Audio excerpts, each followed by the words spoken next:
Masuknya tahapan pemilu 2024, politik identitas saat ini cukup marak terjadi. Oleh karenanya, Bawaslu Sumsel pun terus melakukan sosialisasi ke masyarakat serta berkoordinasi dengan pemerintah dan pihak lainnya guna mencegah politik identitas.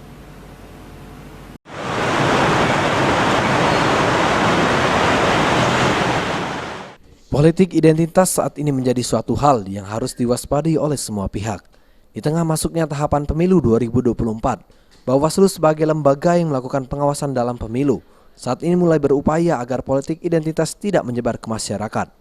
Diungkapkan oleh Koordinator Divisi Hukum dan Penyelesaian Sengketa, Bawaslu Sumsel jika untuk mencegah politik identitas pihaknya melakukan sosialisasi ke seluruh lapisan masyarakat.